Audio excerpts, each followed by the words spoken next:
जय हिंद साथियों, स्वागत है आपका। आज के इस लेक्चर में हम केमिस्ट्री की बात करेंगे और जो HPTGT कमीशन और HP टेट के लिए बहुत ही इम्पोर्टेंट रहने वाली है। मुख्य रूप से बात करें तो आज हम डिस्कस करेंगे मेटल्स के बारे में, नॉन मेटल्स के बारे में और मेटलॉइड्स के बारे में। आप सभी को पता है कि हमारे प्रोडक्ट टेबल में बहुत सारे एलिमेंट्स हैं और उन एलिमेंट्स को कैटेगराइज किया हुआ है metals, non metals and metalloids में। उनके बारे में भी चर्चा करेंगे, देखेंगे हर एक जो इम्पॉर्टेंट एलिमेंट है उसकी प्रॉपर्टीज़ देखेंगे और साथ में बाकी मेटल्स और नॉन मेटल्स तथा मेटलॉइड्स की सारी चीज़ें हम देखेंगे। अगर आप HP टेट की प्रिपरेशन कर रहे हैं तो केमिस्ट्री इससे बाहर जाने का कोई भी वजह नहीं बनेगी। सारे के सारे अगर 30 क्वेश्चंस हैं तो 30 में से 30 आपके बिल्कुल सही होंगे। तो इस सीरीज़ को प्यार ज़रूर दीजिएगा और चैनल को शेयर ज़रूर कीजिएगा, सब्सक्राइब कीजिएगा, साथ में कमेंट भी कीजिएगा। तो चलिए शुरू करते हैं आज के इस लेक्चर को। देखो, इस तरह से हमारे पास पीरियोडिक टेबल रहता है। आप बोलेंगे हाँ जी सर, बिल्कुल ठीक है, पीरियोडिक टेबल। और देखो, पीरियोडिक टेबल में हमें ये वाला जो ब्लॉक है, ये जो फर्स्ट 2 ग्रुप्स होते हैं वो S ब्लॉक के रहते हैं, दोनों के दोनों। अगर मैं बात करूं पीरियोडिक टेबल में टोटल 7 पीरियड्स होते हैं, 7 पीरियड्स एंड 18 ग्रुप्स होते हैं, 18 ग्रुप्स। उन ग्रुप्स में से पहले 2 ये S ब्लॉक एलिमेंट्स होते हैं, आखिरी के 13 से लेके 18 तक ये P ब्लॉक में आते हैं और जो बीच वाले रहते हैं वो ट्रांजिशन एलिमेंट या इनको D ब्लॉक में रखा जाता है। D ब्लॉक में ही यहाँ पे हमें लेंथेनम सीरीज़ और एक्टेनम सीरीज़, जिनको लेंथेनॉइड और एक्टेनॉइड बोलते हैं, वो वाली देखने को मिलती है, जिसको कि F ब्लॉक एलिमेंट्स बोला जाता है। तो ये वाला ब्लॉक कौन सा आ जाता है? F ब्लॉक आ जाता है। अब ये जो S ब्लॉक में है, इनमें हाइड्रोजन को छोड़कर बाकी सभी क्या होते हैं? मेटल। हालांकि हाइड्रोजन की बात करूं तो हाइड्रोजन एक नॉन मेटल होता है, ये बात ध्यान में रखिएगा। और बाकी के जो इन दोनों ग्रुप्स में जितने भी एलिमेंट होते हैं वो सारे के सारे क्या होते हैं? मेटल्स होते हैं। ये जो पहले वाली सीरीज़ है इसको S ब्लॉक बोला जाता है और इनको नाम दिया जाता है अल्कली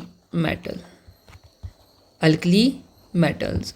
और जो दूसरे वाला ग्रुप है उसको बोला जाता है alkaline earth metal. D block के एलिमेंट्स को ट्रांजिशन एलिमेंट्स बोला जाता है, ट्रांजिशन एलिमेंट्स। और P ब्लॉक के एलिमेंट्स को क्या बोला जाता है? इनमें नॉन मेटल्स भी आते हैं, इनमें मेटलॉइड्स भी आते हैं और इनमें मेटल्स भी आते हैं। तो जैसे एल्युमिनियम की बात करूं, ये देखो गैलियम की बात हो गई, यहाँ पे टिन की बात हो रही है, बिस्मथ की बात हो रही है। ये मैं यहाँ पे ड्रॉ कर रहा हूँ, ये आ जाते हैं हमारे मेटल्स। तो P ब्लॉक में मेटल्स भी रहते हैं। ओके। और ये जो आपको ग्रीन कलर से मार्क किए जा रहे हैं, ये क्या होते हैं? ये होते हैं हमारे मेटलॉइड्स। इनको क्या बोला जाता है? मेटलॉइड्स बोला जाता है। ठीक है। जिनको पिंक कलर से मार्क किया जा रहा है वो सारे के सारे क्या हो जाएंगे? ये सारे के सारे नॉन मेटल्स रहेंगे। और नॉन मेटल्स में भी अगर मैं कैटेगराइजेशन करूं तो इनमें गैसेस भी आती हैं। ठीक है। तो ये जो आपको दिख रहा होगा वायलेट कलर से, ये वायलेट कलर में हैलोजन देखने को मिलती है, ये भी नॉन मेटल्स ही हैं। और जो ग्रुप 18 हमारा एलिमेंट्स हुए वो क्या हो जाएंगे? वो हो जाते हैं halogens, noble gases. Okay, inert gases भी जिनको बोला जाता है। तो ये वाली हमारी नोबल गैसेस आ गई। ठीक है जी। हैलोजन्स हमारे आगे, हैलोजन्स नॉन मेटल ही हैं ये। बाकी की यहाँ पे non metal metalloids. D block की बात हमने कर ली। और F ब्लॉक की बात की जाए तो F ब्लॉक को इनर ट्रांजिशन एलिमेंट्स भी बोला जाता है, इनर ट्रांजिशन एलिमेंट्स। ओके। तो एक ओवरव्यू सा था। अब इसमें हम आगे चर्चा करेंगे। सबसे पहले हम बात कर लेंगे भैया अल्कली मेटल्स की। ठीक है जी। मेटल्स में हमें क्या देखने को मिला? बोला सर आपने तो बोला कि जो हमारे एस ब्लॉक एलिमेंट्स होते हैं, एस ब्लॉक एलिमेंट्स होते हैं, बिल्कुल ठीक है। फिर हमने देखा डी ब्लॉक एलिमेंट्स, ये भी कैसे होते हैं? मेटल्स होते हैं, ठीक है। और some P block elements, some P block elements ये भी क्या होते हैं? मेटल्स होते हैं। अगर एस ब्लॉक की सीधे तौर पर बात की जाए तो यहाँ पे हमें सोडियम देखने को मिलता है, lithium, sodium, potassium, rubidium, caesium और फ्रांसियम। और दूसरी सीरीज़ की बात करूँ एल्केलाइन अर्थ मेटल में तो हमें क्या क्या मिल जाता है? BE, Mg, SR,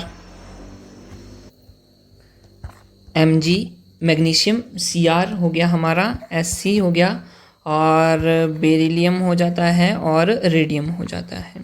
ये हमारे एस ब्लॉक के आ जाते हैं।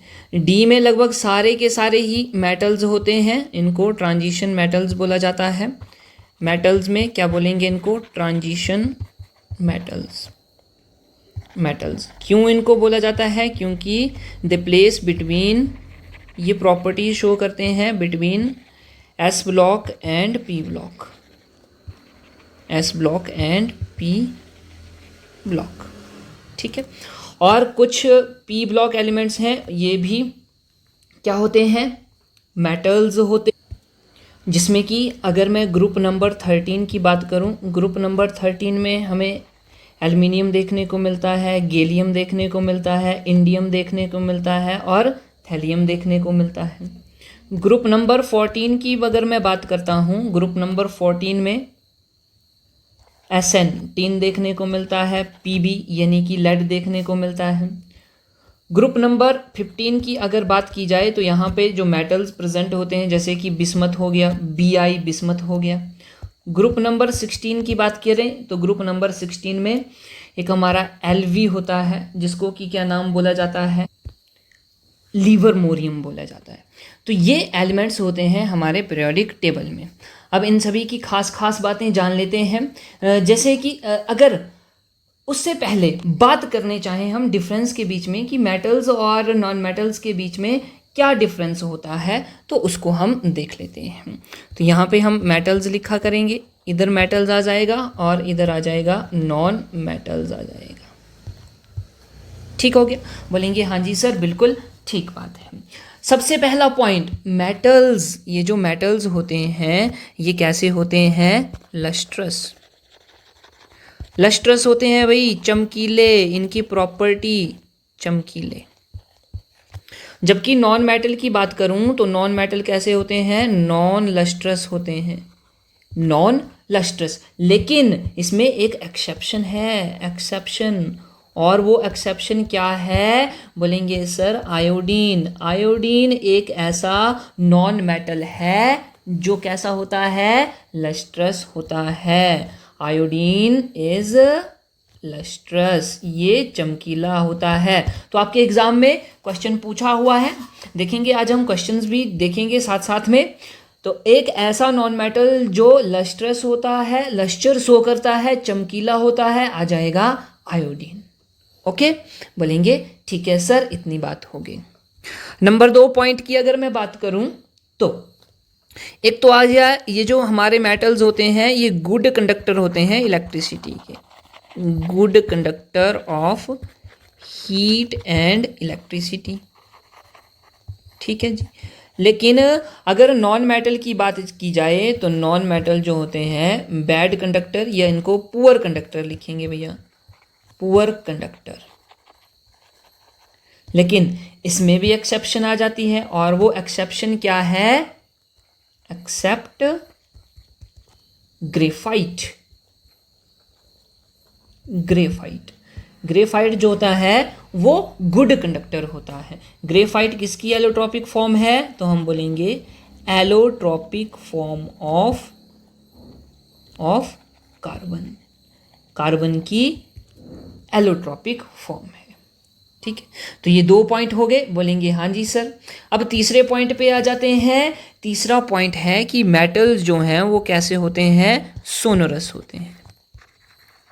सोनोरस मतलब आवाज निकालने वाले, आवाज। जब भी मेटल्स टकराते हैं या मेटल्स को पीटा जाता है, बजाया जाता है, तो वो आवाज़ निकालते हैं। जबकि नॉन मेटल्स की बात करें तो नॉन मेटल्स होते हैं नॉन सोनोरस, नॉन सोनोरस। ठीक है, बोलेंगे हाँ जी सर, बिल्कुल ठीक है। मेटल्स जो होते हैं हमारे, ये कैसे होते हैं, ये सॉलिड होते हैं। कैसे होते हैं, सॉलिड देखने को हमें ये मिलते हैं। लेकिन इसमें भी एक एक्सेप्शन है, एक्सेप्ट मरकरी। मरकरी एक ऐसा मेटल है जो कि लिक्विड होता है, liquid at room temperature, liquid form. Okay, और नॉन मेटल की बात की जाए तो नॉन मेटल जो हैं ये सॉलिड भी हो सकते हैं, ये लिक्विड भी हो सकते हैं, और ये गैसियस भी हो सकते हैं। अगर लिक्विड की बात करूं तो इनमें एक नॉन मेटल है ब्रोमीन नाम का। ठीक है जी, ब्रोमीन जो कैसा होता है, लिक्विड होता है रूम टेम्परेचर के ऊपर। क्वेश्चन पूछा हुआ है ये भी, इनको भी ध्यान में रखना। मरकरी की बात करें तो मरकरी कहाँ पे यूज़ किया जाता है, मरकरी यूज़ किया जाता है थर्मोमीटर्स में, थर्मोमीटर्स। ओके, चलें आगे बढ़ें, बोले हाँ जी सर। अब ये जो मेटल्स होते हैं ये डक्टिलिटी शो करते हैं, ये डक्टाइल होते हैं, डक्टाइल। अब सर ये डक्टाइल का मतलब क्या हो गया, डक्टाइल का मतलब हो गया कि ये कैसे हैं, बोलेंगे सर इनको वायर्स में कन्वर्ट किया जा सकता है। इनकी क्या बनाई जा सकती है, वायर्स बनाई जा सकती हैं। और दूसरी प्रॉपर्टी होती है इनकी मेलेबिलिटी की, मेलेबल होते हैं ये। कैसे होते हैं, मेलेबल। मेलेबल का मतलब इनको, इनकी शीट्स बनाई जाती हैं। और अगर मैं दूसरी तरफ नॉन मेटल की बात करूं तो ये नॉन डक्टाइल होते हैं, नॉन डक्टाइल। और दूसरी बात आ गई नॉन मेलेबल, नॉन मेलेबल होते हैं। ठीक है, बोलेंगे हाँ जी सर। अगली प्रॉपर्टी इनका high melting point and boiling point होता है, high melting point and boiling point. जबकि नॉन मेटल्स का लो melting and boiling point, low melting and boiling point.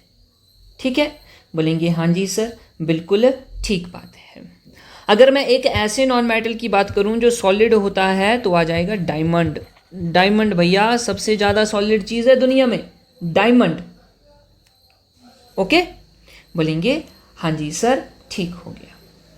तो ये मुख्य तौर से मेटल्स और नॉन मेटल्स के बीच में डिफरेंस रहता है, तो इसको आप ध्यान से देखिएगा, एग्जाम में क्वेश्चन बनते हैं।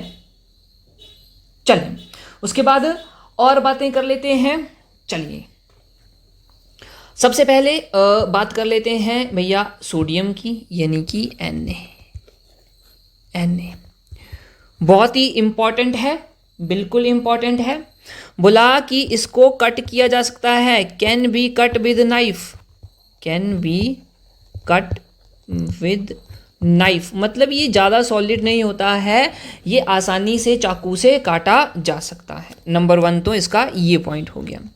दूसरा पॉइंट हो गया कि इसको कैरोसिन में स्टोर किया जाता है, stored in kerosene, stored in kerosene. क्यों, क्योंकि ये हाईली रिएक्ट होता है, ये highly reactive, because it is highly reactive with oxygen and water. जब ऑक्सीजन और वाटर के साथ ये रिएक्ट करता है तो एक विस्फोट सा, इसमें आग लग जाती है, ये फायर कैच कर लेता है।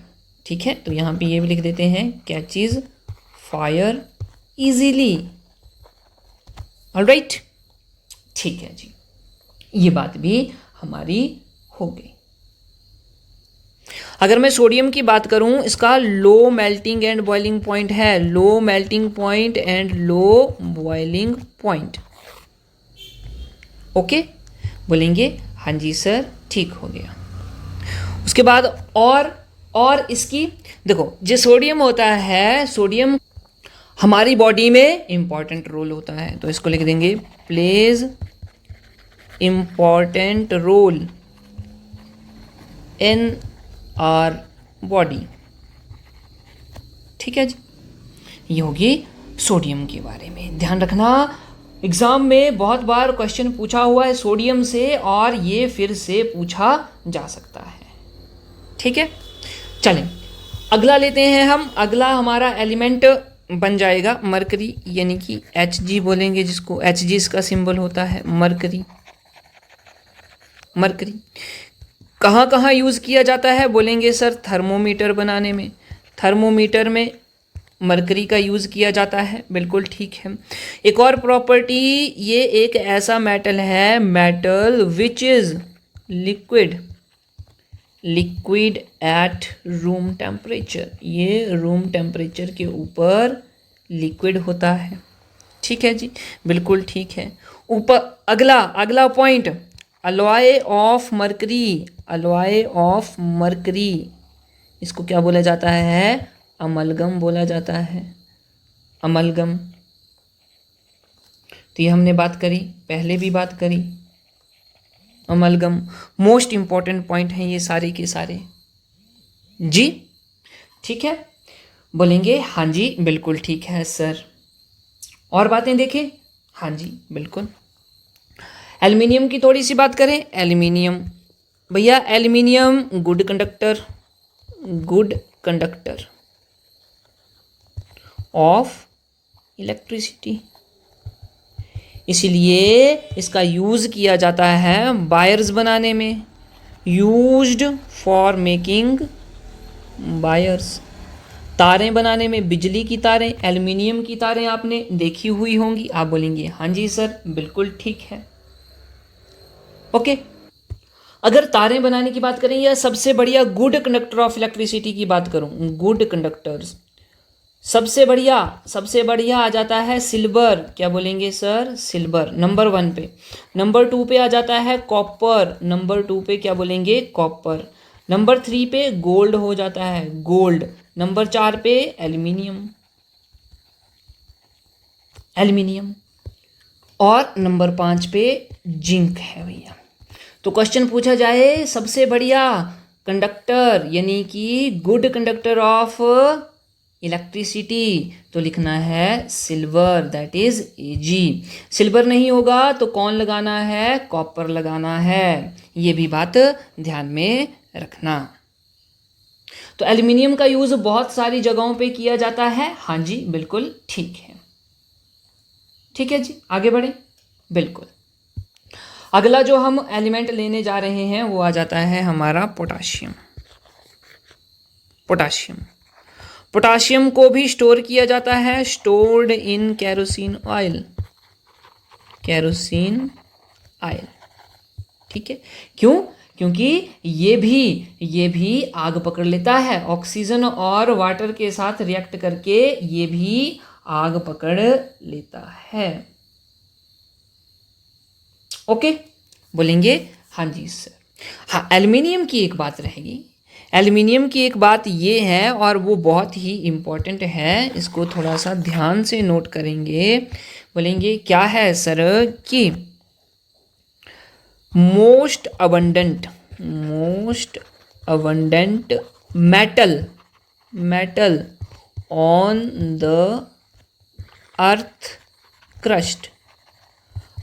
क्रस्ट के ऊपर सबसे ज़्यादा मात्रा में पाया जाने वाला मेटल, ध्यान देना मेटल की बात हो रही है, most abundant metal on earth crust, ये क्या आ जाएगा, ये भी हमारा एल्युमिनियम ही होता है। ध्यान दो, इधर एलिमेंट नहीं पूछा है, यहाँ पे मेटल की बात हो रही है। अगर एलिमेंट पूछा जाए तो वो क्या आ जाएगा, वो ऑक्सीजन आ जाएगा। ठीक है, ऑक्सीजन। बिल्कुल ठीक है। तो अब पोटाशियम की तरफ आ जाते हैं। पोटाशियम ये भी सॉफ्ट होता है, इसका भी लो मेल्टिंग एंड बॉइलिंग पॉइंट होता है, low melting and boiling point. तो इसको भी can be cut with knife, ये भी इसको भी चाकू से हम काट सकते हैं। ठीक है, बोलेंगे हाँ जी सर, ठीक है। अगला पॉइंट और देख लेते हैं। देखो ये जो मेटल्स होते हैं, मेटल्स ये इलेक्ट्रो पॉजिटिव होते हैं, इलेक्ट्रो पॉजिटिव, इलेक्ट्रो पॉजिटिव। ठीक है, बोले तो ये क्या करेंगे, इलेक्ट्रॉन को लूज कर देते हैं। Metals formed cations by losing electrons. और कैटाइंस बोले तो सर कैटाइंस तो ये पॉजिटिव चार्ज होते हैं, बिल्कुल ठीक है, पॉजिटिव चार्ज आयंस। जैसे कि Na पॉजिटिव बन गया, कैसे बनेगा, हमारे पास Na था और उसने अपना एक इलेक्ट्रॉन दे दिया तो ये क्या बन गया, पॉजिटिव बन गया। ठीक है, बोलेंगे बिल्कुल ठीक है सर। चलें आगे बढ़ते हैं, बिल्कुल आगे बढ़ते हैं। अगर नॉन मेटल्स की बात करूं, नॉन मेटल्स में कुछ चीज़ें याद रखेंगे। क्या क्या चीज़ें याद रखेंगे, मोस्ट इलेक्ट्रोनेगेटिव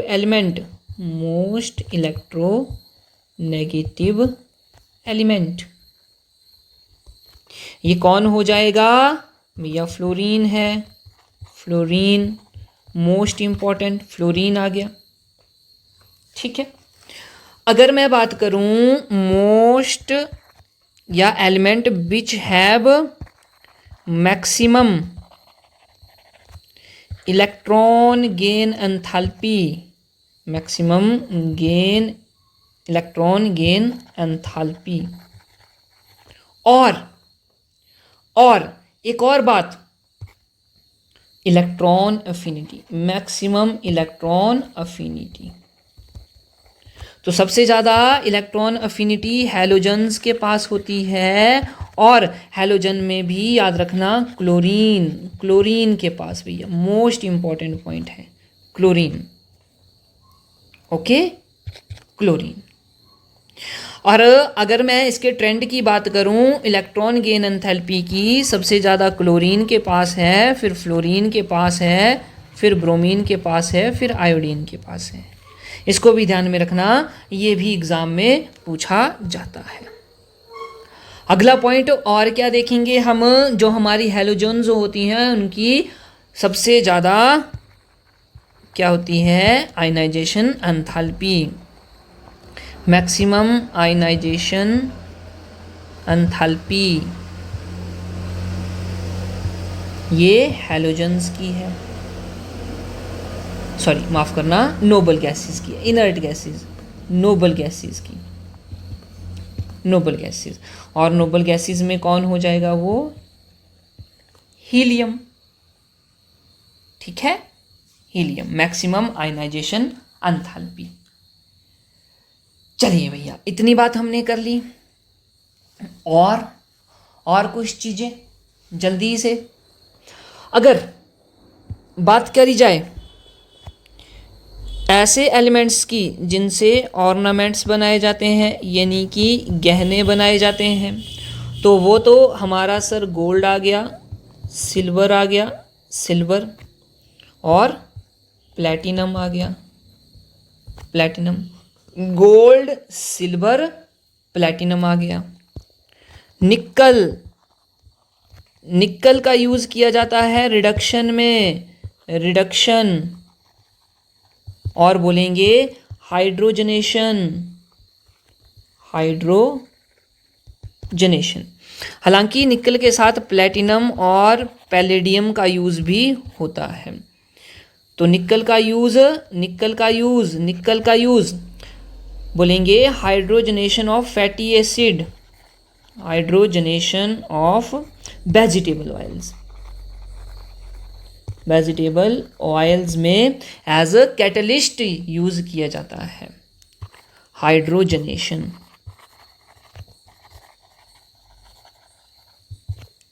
ठीक है, इंपॉर्टेंट पॉइंट है, बहुत बार एग्जाम में क्वेश्चन पूछा हुआ है। चलें, मोस्ट रिएक्टिव एलिमेंट, सबसे ज्यादा रिएक्टिव एलिमेंट कौन सा है? देखो, अगर मैं सीधे तौर पर बात करूं तो जो हमारा सीजियम होता है, सीजियम, वो सबसे ज्यादा, सीजियम। हालांकि फ्रांसियम भी होता है सबसे ज़्यादा, लेकिन फ्रांसियम जो है, फ्रांसियम ये नेचुरली अकरिंग नहीं है, आर्टिफिशियली बनाया जाता है, तो इसका यूज़ बहुत ही कम है। नंबर 1 पे फ्रांसियम होगा और नंबर 2 पे सीजियम, ठीक है। तो इनको भी आपने ध्यान में रखना है। मोस्ट रिएक्टिव एलिमेंट्स की बात जब आएगी, अगर सोडियम की बात करें और पोटाशियम की बात करें और लिथियम की बात करें, तो इन तीनों में सबसे ज़्यादा रिएक्टिव होता है पोटाशियम। रिएक्टिविटी की बात हो रही है, रिएक्टिविटी। ओके, बोलेंगे हाँ जी सर, बिल्कुल ठीक बात है। चलो भाई, और बातें देखें। हाँ जी, तो हमारे पास आते हैं कॉइनेज मेटल, जिनसे क्या किया जाएगा, कॉइन्स बनाए। ये हो जाते हैं कॉपर, सिल्वर और गोल्ड। इनका यूज कॉइन्स बनाने में किया जाता है, और ये क्या है, ये ट्रांजिशन एलिमेंट्स हैं, ट्रांजिशन एलिमेंट्स। ओके, चलो भाई, इतनी बातें हमने कर ली। अब आगे बढ़ते हैं, अब इनकी रिएक्टिविटी देख लेते हैं। तो लिखेंगे reactivity of metals and non metals. चलिए, तो देखो, मेटल्स जो हैं वो रिएक्ट करते हैं किसके साथ, ऑक्सीजन के साथ। मेटल्स ऑक्सीजन के साथ रिएक्ट करते हैं और क्या बनाते हैं, ऑक्साइड्स बनाते हैं। क्या बनाएंगे, मेटल ऑक्साइड्स बनाएंगे, मेटल ऑक्साइड्स। और ये जो मेटल ऑक्साइड्स होते हैं, ये कैसे होंगे, बेसिक इन नेचर। ये बेसिक होते हैं, बेस होते हैं, बोलने का मतलब है। ठीक है जी, बोलेंगे हाँ जी सर। अब इम्पॉर्टेंट पॉइंट आपने ध्यान में रखना है कि जो सोडियम और पोटाशियम होता है, वो जब ऑक्सीजन के साथ रिएक्ट करता है तो बाइग्रस रिएक्शन देता है, बाइग्रसली ये रिएक्ट करते हैं और आसानी से आग पकड़ लेते हैं। इसलिए इनको केरोसिन में क्या किया जाता है, स्टोर करके रखा जाता है, स्टोर करके। ठीक है, बोलेंगे हाँ जी सर। फिर अगर मैं इधर नॉन मेटल्स की बात करूं, नॉन मेटल्स जब वो ऑक्सीजन के साथ रिएक्ट करते हैं, नॉन मेटल्स प्लस ऑक्सीजन, तो हमें ऑक्साइड्स देखने को मिलते हैं, जिनको कि हम क्या बोलते हैं, नॉन मेटेलिक ऑक्साइड। ठीक है, और ये ऑक्साइड जो होते हैं वो एसिडिक होते हैं, एसिडिक इन नेचर। क्या बोलेंगे, एसिडिक इन नेचर। तो ये हो गया नॉन मेटल्स। ठीक है, जैसे कि अगर मैं बात करूं कार्बन की, कार्बन प्लस O2, कार्बन जब रिएक्ट करता है ऑक्सीजन के साथ तो कार्बन डाइऑक्साइड गैस निकलती है, ये भी है। और ये एसिड भी बनाते हैं। एसिड कैसे बनाएंगे? जैसे कि मैंने बोल दिया कार्बन डाइऑक्साइड है, ये वाटर के साथ रिएक्ट कर रही है तो ये बना देगी H2CO3। और ये कैसा एसिड है? इसका नाम है कार्बोनिक एसिड। कार्बोनिक एसिड क्या बोलेंगे सर? Carbonic acid. ठीक है। तो जब ऑक्सीजन के साथ रिएक्ट किया, रिएक्शन विद ऑक्सीजन, तो हमें ये सारी चीजें देखने को मिली। Reaction with oxygen. चलें, इसके बाद वाटर का रिएक्शन देख लेते हैं। Reaction with water. Reaction with water exam में क्वेश्चन बनता है, ध्यान रखना। वाटर के साथ अगर ये रिएक्ट करते हैं तो क्या करेंगे? ये हाइड्रोजन इवॉल्व करेंगे। क्या करेंगे? हाइड्रोजन इवॉल्व करेंगे। तो मेटल्स आ जाएगा पहले, ये वाटर के साथ रिएक्ट करेंगे यानी कि H2O के साथ। ठीक है। तो क्या बनाएंगे? हाइड्रोक्साइड्स बनाएंगे, हाइड्रोक्साइड्स। और साथ में हाइड्रोजन गैस निकलेगी, हाइड्रोजन गैस। जैसे एग्जांपल ले लिया, potassium plus water, it will gives potassium hydroxide, साथ में H2O, साथ में हीट। और यही हीट है जिससे कि ये आग पकड़ लेते हैं। रिएक्शन कैसा रहेगा? एक्सोथर्मिक, क्योंकि हीट निकल रही है ना, एक्सोथर्मिक रिएक्शन। जिस रिएक्शन में हीट निकलती है वो एक्सोथर्मिक रिएक्शन होता है, exothermic reaction.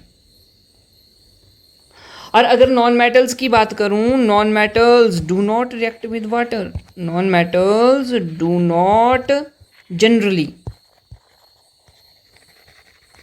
generally non-metals do not react with water। ठीक है। तो वाटर के साथ रिएक्ट नहीं कर रहे हैं तो हम बोलेंगे no hydrogen is evolved. No hydrogen is evolved, तो कोई भी हाइड्रोजन गैस नहीं निकलेगी। लेकिन अगर नॉन मेटल्स की बात करूं, ऑक्साइड्स, इनके ऑक्साइड्स ऑफ नॉन मेटल्स ये रिएक्ट करते हैं वाटर के साथ। React with water. Oxides of non metal react with water and form acids. और ये क्या बनाते हैं? एसिड्स बनाते हैं। जैसे अभी हमने एग्जांपल लिखा, carbon dioxide plus water H2O, it will give H2CO3, carbonic acid. ठीक है जी? बोलेंगे हाँ जी सर, बिल्कुल ठीक हो गया। चलो आगे बढ़ते हैं। ओके,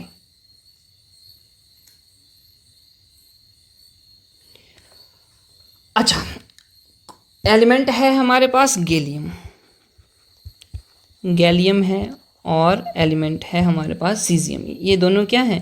बोलेंगे सर ये दोनों तो मेटल ही हैं। बिल्कुल ठीक है। इनका जो मेल्टिंग पॉइंट होता है वो वेरी लो होता है, very low melting point, very low melting point. अब अगर इनको हथेली पे रखा जाए, हाथ में रखा जाए, तो ये आसानी से मेल्ट हो जाते हैं।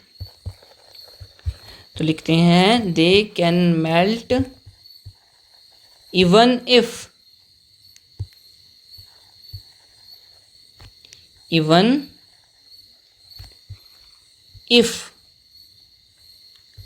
We keep them on palm. Palm बोले तो हथेली। ठीक है? बोलेंगे हाँ जी सर, ये भी ठीक बात है। चलिए, एक प्रोसेस आती है। देखो, अगर बात की जाए कि ये जो हमारे मेटल्स होते हैं, इनके ऑक्साइड्स तो एसिडिक होते हैं, सॉरी बेसिक होते हैं। और जो हमारे नॉन मेटल्स होते हैं इनके ऑक्साइड्स कैसे होते हैं, इनके ऑक्साइड्स एसिडिक होते हैं। लेकिन कुछ कुछ ऐसे ऑक्साइड भी हैं, कुछ मेटल्स के कुछ ऑक्साइड ऐसे भी हैं जो एम्फोटेरिक बिहेवियर शो करते हैं। एम्फोटेरिक का मतलब वो एसिडिक की तरह भी बिहेव करते हैं और बेस की तरह भी बिहेव करते हैं। तो वही पॉइंट हम लिखने जा रहे हैं कि एल्युमिनियम के oxide, aluminium oxide and zinc oxide ये एम्फोटेरिक होते हैं, एम्फोटेरिक। और एम्फोटेरिक का मतलब क्या हो गया, acid as well as base दोनों की तरह बिहेव करते हैं।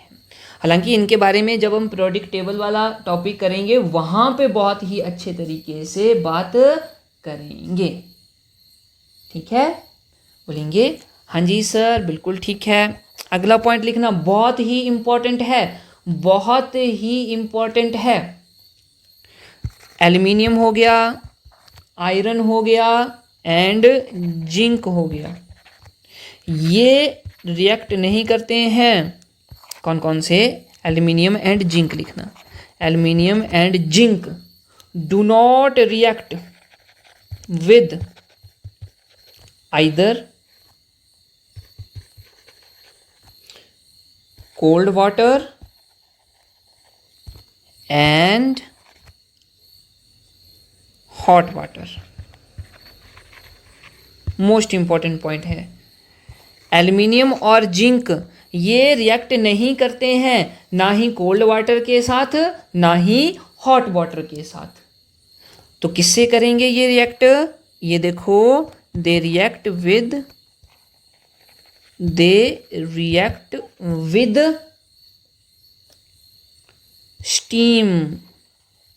steam vapor of water। they react with steam to form metal oxides, and hydrogen, that is H2। और इसका रिएक्शन भी लिख दिया जाए, जैसे आ गया एल्युमिनियम रिएक्ट विद H2O, कैसी होनी चाहिए, ये स्टीम होना चाहिए भाई, भाप बोले तो भाप। इट विल गिव्स Al2O3, साथ में हाइड्रोजन गैस निकलेगी H2। बैलेंस कर लें, इसको बैलेंस कर लेते हैं। कितने एल्युमिनियम है, 2 एल्युमिनियम तो 2 लगा दिया। ऑक्सीजन 3 है तो ऑक्सीजन के लिए इधर 3 लगाना पड़ेगा। हाइड्रोजन कितने हो गए, 6 हो गए, तो इधर भी 3 लगाना पड़ेगा। ओके, तो इसको, इस बात को खास ध्यान में रखिएगा, खास ध्यान में, ठीक है। बोलेंगे हाँ जी सर बिल्कुल ठीक है। फिर एसिड्स के साथ reaction of metals with acid. Acid के साथ कैसे रिएक्ट करते हैं, मेटल्स, ठीक है जी, मेटल्स ये डाइल्यूट एसिड्स के साथ, डाइल्यूट एसिड के साथ रिएक्ट करेंगे और क्या फॉर्म करेंगे, साल्ट फॉर्म करेंगे, साथ में H2 गैस फॉर्म करेंगे। ये पॉइंट आ गया। पॉइंट लिखना, copper, silver and mercury do not react with dilute acids. ये डाइल्यूट एसिड्स के साथ रिएक्ट नहीं करते हैं। एक और बात, हमने तो देखा कि हाइड्रोजन गैस इवॉल्व होती है, लेकिन जब HNO3 के साथ रिएक्शन होता है तब हाइड्रोजन गैस इवॉल्व नहीं होती है। Hydrogen gas is not evolved when metal oxides do not react with HNO3 या मेटल रिएक्ट विद, भैया react with HNO3। Important point है, ध्यान में रखना, इम्पॉर्टेंट।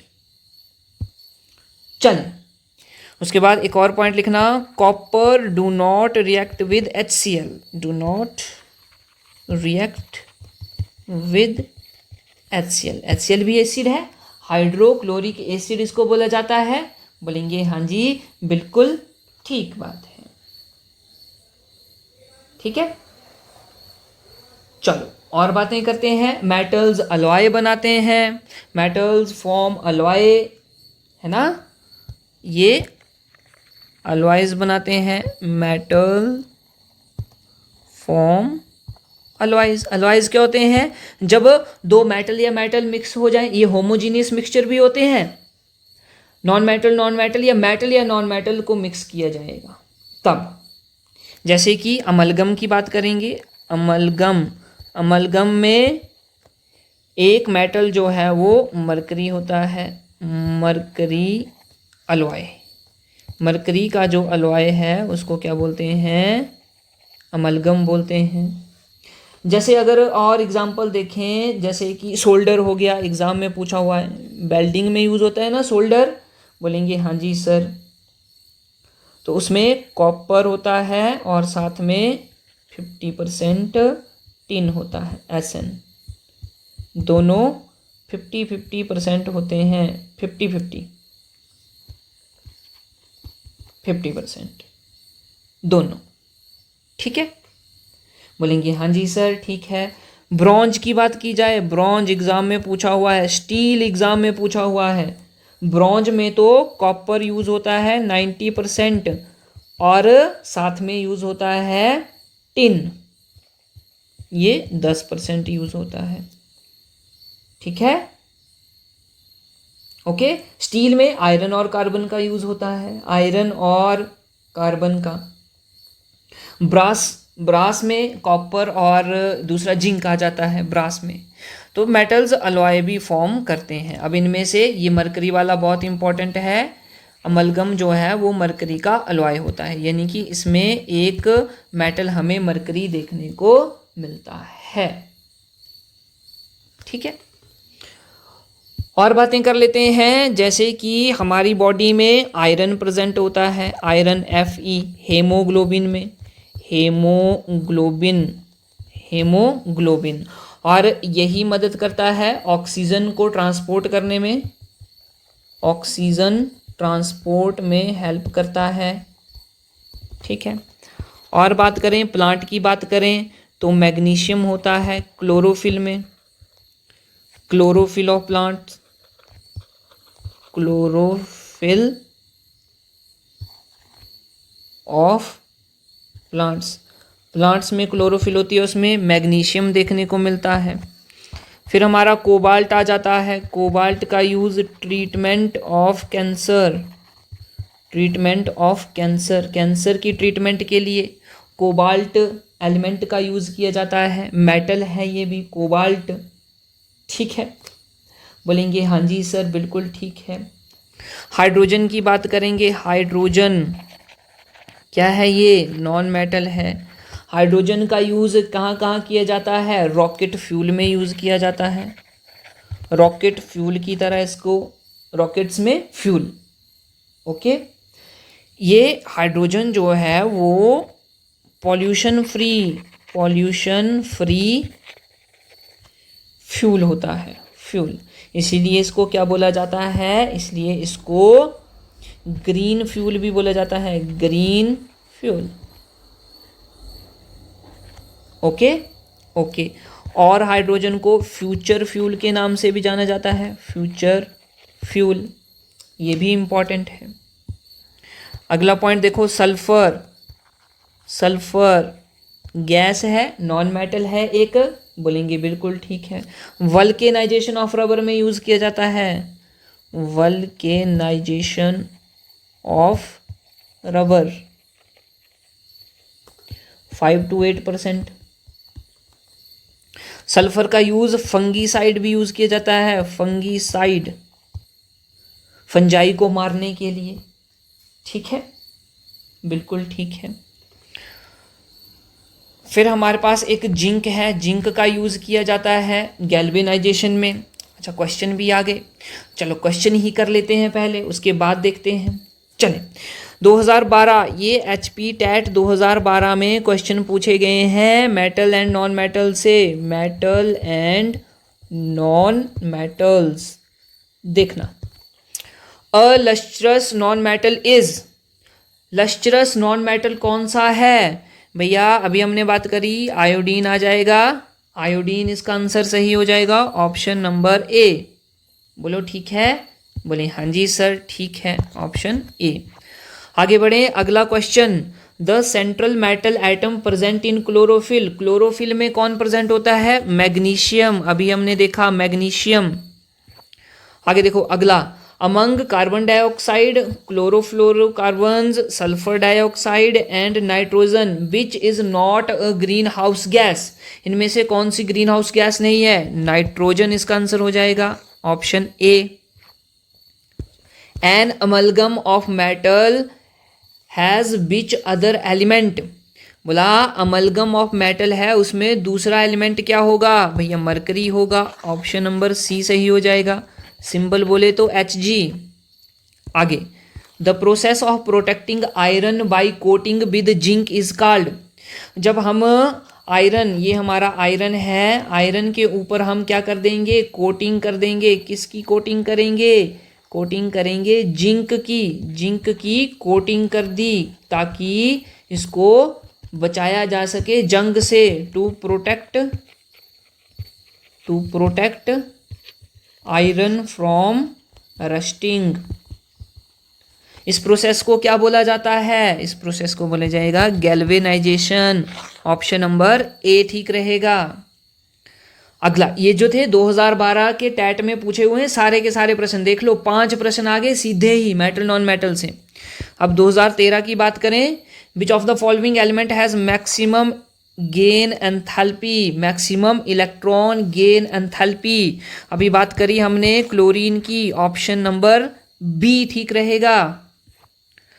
2014 में देखें, विच transition element helps O2 fastest step intake in humans, oxygen fastest रूप से, सबसे तेजी से किस एलिमेंट की वजह से आदमी की बॉडी में जाती है? कॉपर, सेलेनियम, आयरन, मैग्नीशियम, अभी बात करी थी आयरन हेमोग्लोबिन में प्रेजेंट है, हेमोग्लोबिन, आसान सा क्वेश्चन। आगे देखो, which of the following has the highest catenation capability, catenation जो हमारी कैपेबिलिटी होती है, catenation is a basically property of carbon, carbon की प्रॉपर्टी है। बॉन्ड बनाने की जो कैपेसिटी है, ability of forming bonds, carbon कितने बॉन्ड बनाता है? 4 बॉन्ड बनाता है, तो उसको क्या बोलेंगे? कैटेनेशन बोल देंगे। C4 पॉजिटिव, इसकी बैलेंसी कितनी होती है? बैलेंसी भी हम बोल सकते हैं सर 4 होती है, ठीक है। तो इसका आंसर ऑप्शन नंबर सी हो जाएगा, कार्बन। अगला प्रश्न देखें, among copper, aluminium, platinum, silver the best conductor of electricity, सबसे बेस्ट कंडक्टर कौन है भैया? ये सिल्वर हो जाएगा। अभी मैंने आपको ट्रेंड भी लिखाया था, सबसे ज़्यादा सिल्वर। यूज़ क्यों नहीं करते हैं भाई? बहुत कॉस्टली होता है। अगर सिल्वर, चांदी की हम तारें बनाने लग जाएं तो फिर हो गया काम, इसलिए मैक्सिमम एल्युमिनियम और कॉपर तारें बनाने के काम आता है। तो सबसे ज़्यादा सबसे बढ़िया कौन होता है? सिल्वर होता है गुड कंडक्टर। सिल्वर इज सबसे good conductor of electricity. Number 2 पे कौन आ जाएगा? कॉपर आ जाएगा, कॉपर। नंबर 3 पे गोल्ड होता है, गोल्ड लिख लेना। नंबर 4 पे एल्युमिनियम हो जाएगा, एल्युमिनियम। और नंबर 5 पे जिंक लिख लेना भैया। अब जैसे भी एग्जाम में पूछे बता देना एग्जामिनर को। अगला प्रश्न, व्हाट इज अमलगम? तो ये अभी हमने बात करी, alloy of mercury and any other metal. आगे देखो, the process in which zinc metal is deposited edge layer on iron, iron के ऊपर लेयर की तरह जिंक मेटल का जब यूज किया जाता है उसको क्या बोल देंगे? इलेक्ट्रोप्लेटिंग, गैल्वेनाइजेशन, प्रोटेक्शन, या none of these? Option number B galvanisation, हमने अभी बात करी। अगला देखें 2016 में पूछे गए प्रश्न, making ornaments of gold it is mixed with, जब हमने ज्वेलरी बनानी है, गोल्ड के गहने बनाने हैं, तो किस किस का यूज़ किया जाता है, इसके साथ क्या क्या मिक्स किया जाता है। तो ये हो जाता है कॉपर यूज़ किया जाता है, सिल्वर यूज़ किया जाता है, ऑप्शन नंबर सी। आगे देखें अगला प्रश्न देखो, isotope of which element is used for treatment of cancer. Cancer की ट्रीटमेंट में कौन सा, अभी बताया कोबाल्ट का यूज होगा भैया, कोबाल्ट। चलें आगे देखें, which gas is filled in packets of chips. Chips के पैकेट्स में कौन सी गैस भरी जाती है, नाइट्रोजन गैस भरी जाती है। क्यों भरी जाती है, to prevent chips from rancidity. Rancidity का मतलब क्या होता है, खराब होना। खराब होने से बचाने के लिए नाइट्रोजन गैस चिप्स में भरी जाती है। ओके, तो ये था हमारा आज का सेशन, और ये बहुत ही महत्वपूर्ण रहेगा भैया आपके एग्जाम्स के लिए। HP टेट की बात करूं, HP TGT की बात करूं, पक्का बहुत ही इम्पोर्टेंट रहेगा। बन रहे हमारे साथ इसी तरह की वीडियोस के लिए। चैनल को शेयर जरूर करें, सब्सक्राइब जरूर करें, और लाइक कमेंट से अपना प्यार दिखाते रहें। ओके, थैंक यू, जय हिंद।